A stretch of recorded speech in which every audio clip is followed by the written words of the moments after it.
Bon, la dernière fois, vous nous avez demandé de vous faire un carnet idéal pour l'organisation d'un mariage. Pour commencer, il vous faut une base. Pour l'intérieur, je vais vous donner des conseils. J'ai choisi 3 accessoires, des intercalaires, un lot de 3 enveloppes et une planche de stickers. 5 recharges différentes, des feuilles blanches, une recharge planning hebdomadaire, une recharge suivi de budget, planning du jour et des to-do list.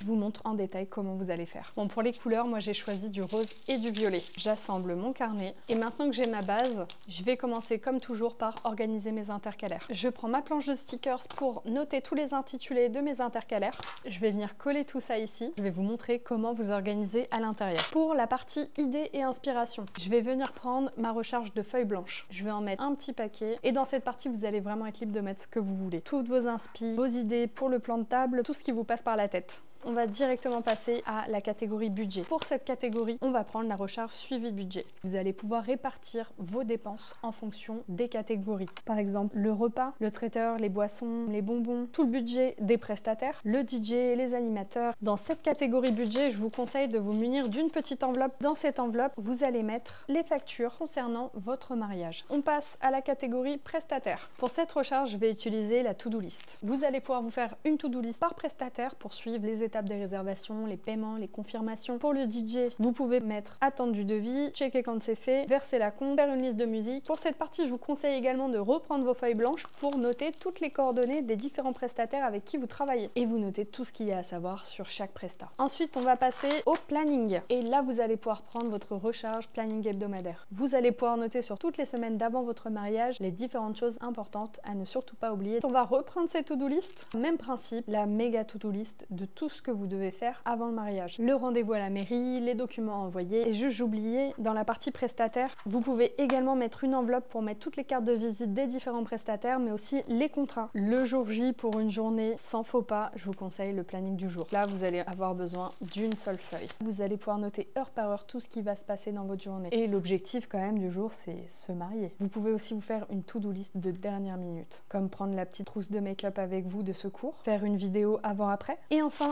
la partie souvenir, je vous conseille de reprendre vos petites feuilles vierges et l'idée ça va être de noter vos tout premiers ressentis à la fin de la soirée ou pendant. Vous pouvez même demander à vos meilleurs amis, les gens les plus proches, de venir vous écrire des petits mots spontanés. Vous pouvez aussi reprendre votre to-do list pour noter la liste de toutes les personnes à remercier. Comme ça, une fois que c'est fait, vous checkez et vous êtes sûr de ne rien oublier. Et enfin, vous utilisez votre dernière enveloppe pour dedans mettre tous les petits mots qu'on pourra vous avoir donnés. Vous savez, les petits mots qu'il y a sur les bouquets de fleurs. Si vous avez fait des photos avec un Polaroid. Et voilà, on n'est pas trop mal pour avoir un carnet complet pour organiser son mariage ou n'importe quel événement. Et l'avantage avec ce carnet, comme toujours avec MyLibop, c'est que tout ce que vous avez utilisé, vous allez également pouvoir vous en resservir pour organiser votre quotidien après le mariage. Que ce soit le planning du jour, les to-do list, ça vous servira forcément.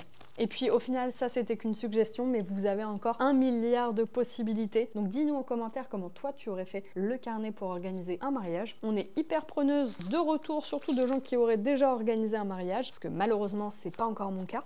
Alors on attend vite tes conseils en commentaire. Et si c'était déjà parfait, n'hésite pas à nous faire part d'une autre situation dans laquelle tu as envie de voir comment on pourrait faire un Libop parfait pour ça.